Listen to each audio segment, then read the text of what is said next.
أعوذ بالله من الشيطان الرجيم. بسم الله الرحمن الرحيم.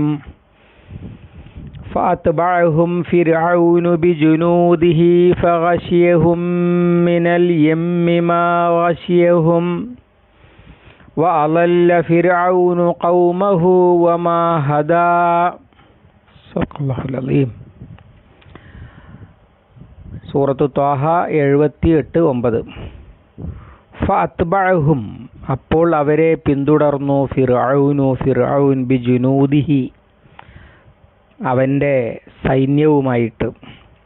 ഫഗശിയഹും, അപ്പോൾ അവരെ മൂടി, മിനൽ യമ്മി, ആ സമുദ്രത്തിൽ നിന്ന്, മാ ഗശിയഹും, അവരെ മൂടിയത്, അഥവാ സമുദ്രത്തിൽ അവർ മൂടിപ്പോയി എന്നർത്ഥം, മുങ്ങി. വഅളല്ല ഫിർഔൻ വഴിതെറ്റിച്ചു ഖൗമഹു, തൻ്റെ ജനതയെ. വമാ ഹദാ, അവൻ വഴി കാണിച്ചില്ല, അല്ലെങ്കിൽ നേർവഴിക്ക് നയിച്ചില്ല എന്നർത്ഥം. മൂസ അലൈഹി ഇസ്ലാമിൻ്റെ ആളുകളെയും കൊണ്ട് രാത്രി സഞ്ചരിക്കണമെന്നും, എന്നിട്ട് കടലിലെത്തുമ്പോൾ വഴിയിൽ കടലിൽ അടിക്കാനും അള്ളാഹുവിൻ്റെ കൽപ്പനയുണ്ടായി. അതിലൂടെ പേടിക്കേണ്ടാത്ത വിധം അക്കരെ കടക്കാനുള്ള ഉണങ്ങിയ വഴി അള്ളാഹു സുബ്ഹാനഹു വ തആല ഒരുക്കി കൊടുത്തു. വളരെ അത്ഭുതകരമായിരുന്നു. വൈദ് ഫറഖ്നാ ബിക്കുമുൽ ബഹ്റ, നിങ്ങളെയും കൊണ്ട് സമുദ്രത്തെ പിളർത്തി എന്നാണ് പറഞ്ഞത്. അങ്ങനെ പിളർന്നപ്പോൾ, തരീഖൻ യബസ കണ്ടപ്പോൾ ഫിറൗന് തോന്നി ഇതിലൂടെ അക്കരെ അവരുടെ പിന്നാലെ പോകാമെന്ന്. അങ്ങനെ ഫിറൗൻ ആദ്യം ഒരു സൈന്യത്തെ പരീക്ഷണാർത്ഥം ഈ വഴിയിലൂടെ ഇറക്കി നോക്കി. വെള്ളം ഇങ്ങനെ ഫംഫലക ഫകാന കുല്ലു ഫിർഖിൻ കത്തൗദിൽ അലി എന്ന് പറയുന്നുണ്ട് ഷുറായിൽ.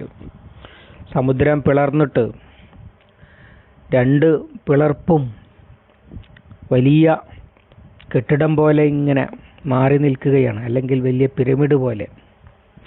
അതിൻ്റെ ഇടയിലൂടെയുള്ള ഉണങ്ങിയ വഴി.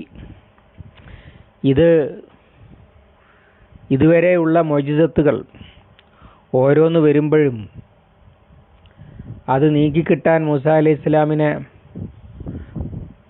പ്രാർത്ഥിക്കാൻ ആവശ്യപ്പെടുകയും നീക്കിക്കിട്ടുമ്പോൾ കൂറുമാറുകയുമായിരുന്നല്ലോ ഫിർഔൻ ചെയ്തിരുന്നത്. എന്നതുപോലെ ഇതും മൂസായും കൂട്ടരും ഇതിലൂടെ പോകുന്നുണ്ടെങ്കിൽ ഞങ്ങൾക്കും പോകാലോ എന്നായിരുന്നു ഫിർഔൻ തീരുമാനിച്ചത്.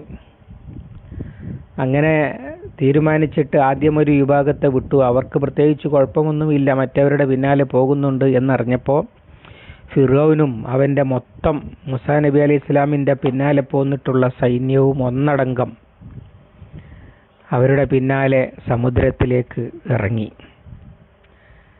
എന്നിട്ട് മൂസാ അലൈഹി ഇസ്ലാമിൻ്റെയും ബനി ഇസ്രായേലിയരുടെയും പിന്നാലെ വെച്ച് പിടിച്ചു. എന്നാൽ ഇസ്രായേലിയർ മുഴുവനും മറുകര കയറിയപ്പോൾ ചെങ്കടലിൻ്റെ ആ ഭാഗം പഴയതുപോലെയായി. അതാണ് ഇവിടെ സൂചിപ്പിക്കുന്നത്. ഫഅത്ബഅഹും ഫിർഔന ബിജുനൂദിഹി ഫഗശിയഹും മിനൽ ഗമ്മി മാ ഗശിയഹും, അവരെ മൂടിയത് അവരെ മൂടി എന്നാണ്. പ്രതീക്ഷിച്ചതായിരുന്നില്ല അത്. ബനി ഇസ്രായേലിയർ നോക്കി നിൽക്കെയാണ് ഇത് സംഭവിച്ചത്. ഉടനെ ഫിറൗൻ വെപ്രാളം കൂട്ടാൻ തുടങ്ങി. ആമൻതു അല്ലാ ഇലാഹ ഇല്ലല്ലദീ ആമനത്ത് ബിഹി ബനു ഇസ്രായേൽ. ബനു ഇസ്രായേലിയർ വിശ്വസിച്ച എന്തോ ഒന്നുണ്ടല്ലോ, അതല്ലാതെ ഇലാഹില്ല എന്ന് ഞാനും വിശ്വസിച്ചിരിക്കുന്നു എന്നൊക്കെ വിളിച്ചു പറയാൻ തുടങ്ങി. അതിൽ അള്ളാഹു പ്രതികരിച്ചു, അൽ ആന, ഇപ്പോഴോ, വഖദ് അസൈത മിൻ ഖബ്ലു വകുന്ത മിനൽ മുഫ്സിദീൻ, നീ നേരത്തെ ധിക്കരിക്കുകയായിരുന്നു, നീ ഫസാദ് ഉണ്ടാക്കുന്നവരിൽപ്പെട്ടവനുമായിരുന്നു. അങ്ങനെ ഫിറൗനിൻ്റെ വിശ്വാസം അല്ലാഹു തആല സ്വീകരിച്ചില്ല. പകരം മുക്കിക്കൊല്ലുകയും എന്നിട്ട് ഇന്നാ നുനജ്ജീക ബിബദനിക ലിതകൂന ലിമൻ ഖൽഫക ആയ, നിന്നെ മരിപ്പിച്ചാലും മുക്കിക്കൊന്നാലും നിന്റെ ശരീരം നിന്റെ പിറകെ വരുന്നവർക്ക് അടയാളമാകുന്നതിന് വേണ്ടി ഞാൻ അവശേഷിക്കും എന്ന് പറയുകയും ചെയ്തു. അങ്ങനെ കടൽ കൊണ്ടുപോയി കരയിലേക്ക് വലിച്ചെറിഞ്ഞു. ആ വലിച്ചെറിഞ്ഞ ബോഡി പിന്നീട് കിട്ടുകയും എടുത്തുകൊണ്ടുപോയി മമ്മിഫൈ ചെയ്ത് സൂക്ഷിക്കുകയും പിൽക്കാലത്ത് അത് കണ്ടെടുക്കപ്പെടുകയും ഒക്കെയാണ് ചെയ്തത്. ഇതാണ് ചരിത്രം. അള്ളാഹു വലിയൊരു ഹിക്മത്ത് അവിടെ പ്രയോഗിക്കുകയാണ്. സാധാരണഗതിയിൽ ധിക്കാരികളായ ജനത ഒന്നടങ്കം നശിപ്പിക്കപ്പെടാറാണുള്ളത്. എന്നാൽ ഫിറൗന്റെ കാര്യത്തിൽ സംഭവിച്ചത് മറ്റൊന്നാണ്. നൂഹ് നബിയുടെ ജനത വെള്ളപ്പൊക്കത്തിൽ ഒന്നടങ്കം നശിപ്പിക്കപ്പെട്ടു. അതുപോലെ തന്നെ ലൂത്ത് നബിയുടെ, ഷുഐബ് നബിയുടെ ഒക്കെ അങ്ങനെയാണ്. വിശ്വാസികളെ രക്ഷപ്പെടുത്തിയിട്ട് അല്ലാഹു തആല ധിക്കാരികളെ മുഴുവൻ നശിപ്പിച്ചു കളഞ്ഞു.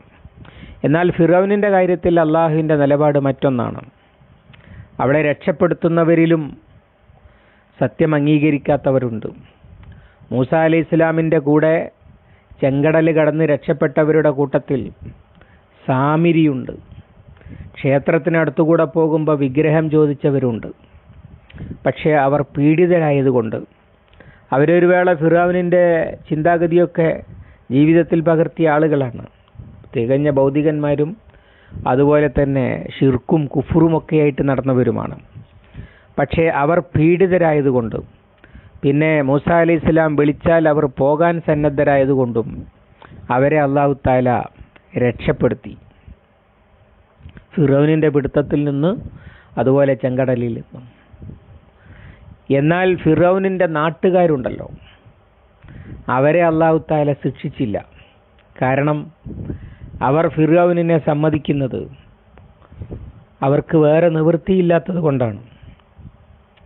ഫിറൗനെതിരെ വല്ലതും ഫിറൗൻ ചെയ്യുന്നതൊക്കെ ശരിയാണ് എന്ന് അംഗീകരിച്ചത് കൊണ്ടല്ല. ഫിറൗൻ ചെയ്യുന്നതിനെ എതിർത്താൽ അത് വലിയ രാജ്യദ്രോഹമാകും, പിടികൂടും, പിന്നെ ഭരണകൂടത്തിൻ്റെ എല്ലാവിധ ദ്രോഹങ്ങളും സഹിക്കേണ്ടി വരും. അതുകൊണ്ട് മൗനം, എന്താ നടക്കുന്നത് എന്ന് വെച്ചാൽ നടന്നോട്ടെ, ഞങ്ങളൊന്നും മിണ്ടുന്നില്ല എന്ന ഭീരുത്വപരമായ മൗനം സ്വീകരിച്ച സാധുക്കളായിരുന്നു ഫിറൗനിൻ്റെ ജനത എന്ന് പറയുന്നത്. ഭരണകൂടം ചെയ്തു കൂട്ടുന്ന ദുഷ്ടതകളിലൊന്നും ആ ജനത മനസ്സുകൊണ്ട് പങ്കാളിയല്ല. അതേസമയത്ത് നീതിക്ക് വേണ്ടി ശബ്ദിക്കുവാനും ഫിറൗനെതിരെ രംഗത്ത് വരാനും ആ സമൂഹത്തിൽ അപൂർവം ചിലരൊഴികെ രംഗത്തുണ്ടായില്ല. പക്ഷേ എന്നിട്ടും അള്ളാഹു അവരോട് കാരുണ്യം കാണിച്ചു. ഫിറൗനെയും ജനതയെയും ഒന്നാകെ നൂഹ് നബിയുടെ ജനതയെയോ ലൂത്ത് നബിയുടെ ജനതയെയോ നശിപ്പിച്ചതുപോലെ അല്ലാഹു തആല നശിപ്പിക്കുകയല്ല ചെയ്തത്. പകരം ആ ജനതയിൽ നിന്ന് നശിപ്പിക്കേണ്ടവരെ അല്ലാഹു തആല ഇങ്ങോട്ട് പിഴുത് പറിച്ചു കൊണ്ടുവന്നു കടലിലേക്ക് എന്ന പോലെയാണല്ലോ ഉള്ളത്. അവരെ ഇങ്ങോട്ട് മൂസാ നബിയുടെ പിന്നാലെ വേർപ്പെടുത്തി കൊണ്ടുവന്നു നശിപ്പിക്കേണ്ടിടത്തേക്ക്. ഇത് മക്കാ മുശ്രിക്കുകൾക്ക് നൽകുന്ന ഒരു വലിയ പാഠമാണ്. അഥവാ ഈ നേതാക്കന്മാരെ മാത്രം വേണമെങ്കിൽ കൊണ്ടുപോയി നശിപ്പിക്കാനും അള്ളാഹു തീരുമാനിക്കാം. മക്കയിലെ സാധാരണക്കാർ, പാവങ്ങൾ, സാധാരണക്കാരുമൊക്കെയായ ആളുകൾ, അവരൊന്നും നബി സല്ലല്ലാഹു അലൈഹി വസല്ലമയെ പീഡിപ്പിക്കുന്നതിൽ വലിയ താല്പര്യമെടുത്തവരല്ല. ഷൈബ് അബി താലിബിലെ പിൽക്കാലത്ത്, ഇതിൻ്റെ ശേഷമാണ് ഷൈബ് അബി താലിബിലെ ഉപരോധം പോലും തകർത്ത് കളഞ്ഞത് ആ സമൂഹത്തിലെ സാധാരണ മനുഷ്യരാണ്. അവർക്കതിലൊന്നും താല്പര്യമുണ്ടായിരുന്നില്ല. പിന്നീട് ചരിത്രത്തിൽ നമുക്ക് കാണാം, മക്ക ഫത്ഹായ സമയത്ത് യദ്ഖുലൂന അഫ്വാജ, കൂട്ടം കൂട്ടമായിട്ട് പ്രവേശിക്കുകയായിരുന്നു. അപ്പോഴല്ലല്ലോ അവർക്ക് നബി സല്ലല്ലാഹു അലൈഹി വസല്ലമ യഥാർത്ഥ റസൂലാണ് എന്നും അള്ളാഹുവിൻ്റെ ദൂതനാണ് എന്നും അദ്ദേഹം സത്യത്തിൻ്റെ ആളാണെന്നും ഒക്കെ അവർക്ക് മനസ്സിലാകുന്നത് ഫത്ഹ് മക്കയുടെ സമയത്തല്ല. അത് നേരത്തെ അവർക്ക് തോന്നിയിട്ടുണ്ട്. പക്ഷേ ഈ ദുഷ്ടശക്തികൾ അവരെ അവരെ എതിർത്തുകൊണ്ട് റസൂലുള്ളാഹിന്റെ കൂടെ വരാനുള്ള താക്കത്ത് അന്നവർക്കുണ്ടായിരുന്നില്ല. ബദറിൽ പോലും അബൂജഹലിനെ ഭയന്നിട്ട് റസൂലുള്ളാഹിക്കെതിരെ സൈന്യത്തിൽ അണിനിരുന്നവർ ഉണ്ടായിരുന്നു. അത്തരം ചില ആളുകളെ അവരെ കണ്ടാൽ കൊല്ലരുത് എന്നൊക്കെ നബി സല്ലല്ലാഹു അലൈഹി വസല്ലമ പറഞ്ഞിരുന്നത് കാണാൻ കഴിയും. ഇതുപോലൊരു സംഭവമാണ്. ഇതവർക്കൊരു താക്കീതാണ്. ഇതുപോലെ ഫിറൗനിനെ നശിപ്പിച്ചതുപോലെ മക്കാ മുശ്രിക്കുകളുടെ നേതാക്കന്മാരെ അല്ലെങ്കിൽ അവിടുത്തെ മർദ്ദകരായ ആളുകളെ മാത്രം വേറെ കൊണ്ടുപോയി നശിപ്പിച്ച് കളയാനും അല്ലാഹു തആല തീരുമാനിച്ചാൽ നടക്കും എന്ന് താക്കീത് ചെയ്യുകയാണ് യഥാർത്ഥത്തിൽ ഈ സംഭവത്തിലൂടെ അല്ലാഹു തആല ചെയ്യുന്നത്. അവിടെ അക്രമികളെ മാത്രം നശിപ്പിച്ചു, എന്നിട്ട് ബാക്കിയുള്ള ആളുകളെ അവരെ വീണ്ടും അവർക്ക് അവസരം നൽകി, വീണ്ടും അവർക്ക് ജീവിക്കാൻ അവസരം നൽകി. പിന്നീട് ചരിത്രത്തിൽ പല വർത്തമാനങ്ങളുണ്ട്. മൂസാ അലൈഹി സ്വലാം തിരിച്ചു വന്നവരുടെ ഭരണം ഏറ്റെടുത്തു എന്ന് പറയുന്ന ചരിത്രകാരന്മാരുണ്ട്. അത് അല്ലാതെ തന്നെ അവരുടെ ജീവിതം തുടർന്നു എന്ന് വിചാരിക്കുന്നവരും ഉണ്ട്. അല്ലാഹു അലം. വഅളല്ല ഫിർഔനു ഖൗമഹു വമാ ഹദാ. എന്തായാലും ഇതിൻ്റെ ആകത്തുക എന്താണ്? ഫിർഔൻ മൂസാ അലൈഹി സ്വലാമിനെതിരെ നിരത്തിയ ന്യായം നിങ്ങളെ നിങ്ങളുടെ പൂർവികരുടെ മഹത്തായ ചര്യയിൽ നിന്ന് തെറ്റിക്കാനാണ് ഫിർഔൻ വന്നിരിക്കുന്നത്. തരീഖത്തിക്കുമുൽ മുസ്ല, ഉന്നതമായ മാർഗത്തിൽ നിന്ന് എന്ന് പറഞ്ഞാൽ ഞാൻ ആണ് ഈ സമൂഹത്തെ നേരായ വഴിയിൽ കൊണ്ടുപോകുന്നത്. ഇവൻ വന്നിരിക്കുന്നത് നിങ്ങളുടെ നാട്ടിൽ നിന്ന് നിങ്ങളെ പുറത്താക്കാനും വയദ്ഹബാബി തരീഖത്തിക്കുമുൽ മുസ്ല, വളരെ മാതൃകാപരമായ നിങ്ങളുടെ പാരമ്പര്യത്തിൽ നിന്ന് അല്ലെങ്കിൽ നിങ്ങളുടെ സംസ്കൃതിയിൽ നിന്ന് നിങ്ങളെ പോക്കിക്കളയാനുമാണ് ഇവൻ വന്നിരിക്കുന്നത് എന്നൊക്കെയാണ് ആരോപിച്ചിരുന്നത്. അഥവാ ഫിറൗനിൻ്റെ കൂടെ നിന്നാൽ, അയാളോടൊപ്പം നിന്നാൽ നിങ്ങൾക്ക് രക്ഷയുണ്ട്, ഇങ്ങനെയൊക്കെയായിരുന്നു പറഞ്ഞിരുന്നത്. എന്നിട്ടിപ്പോൾ എന്തായി? അങ്ങനെ അവർ പറയുന്നത് കേട്ടിട്ടൊന്നും ആ കൂടെ ഉണ്ടായിരുന്ന ഫിറൗനിൻ്റെ മർദ്ദനോപകരണങ്ങളായിട്ട് നിന്നുകൊടുത്ത ജുനൂദുണ്ടല്ലോ, അവൻ്റെ കക്ഷി, അവർ നശിപ്പിക്കപ്പെടുകയാണ് ഉണ്ടായത്. അതാണ് പറഞ്ഞത്. ഫിറൗൻ അവരെ വഴിതെറ്റിക്കുകയായിരുന്നു, കൂടെ നിന്നാൽ രക്ഷയുണ്ട് എന്ന് തോന്നിപ്പിക്കുകയായിരുന്നു. അങ്ങനെ സ്വന്തം ജനതയെ നശിപ്പിക്കുകയായിരുന്നു ചെയ്തത്. വഅളല്ല ഫിർഔനു ഖൗമഹു വമാ ഹദാ. അവൻ അവർക്ക് നേർവഴി കാട്ടിക്കൊടുത്തില്ല. വിചാരിച്ചത് അങ്ങനെയായിരുന്നു, ഞങ്ങളോടൊപ്പമാണ്, ഞങ്ങൾ ഭരണകൂടത്തോടൊപ്പമാണ്, അതുകൊണ്ടൊന്നും പേടിക്കണ്ട എന്നൊക്കെയായിരുന്നു വിചാരിച്ചിരുന്നത്. പക്ഷേ സംഭവിച്ചത് നേരെ മറിച്ചാണ്. അങ്ങനെ ഫിറൗൻ്റെ വാക്ക് കേട്ടവർ അവരും നശിപ്പിക്കപ്പെട്ടു എന്നത് മക്കയിൽ മർദ്ദകരായ ഖുറൈശി പ്രമാണിമാരുടെ വാക്ക് കേട്ട് അവരോടൊപ്പം നിൽക്കുന്നവർക്ക് കൂടിയുള്ള താക്കീത് ആണ്. കാരണം അവരും ഇങ്ങനെ തന്നെയാണ്, വഴിതെറ്റിക്കുകയാണ്.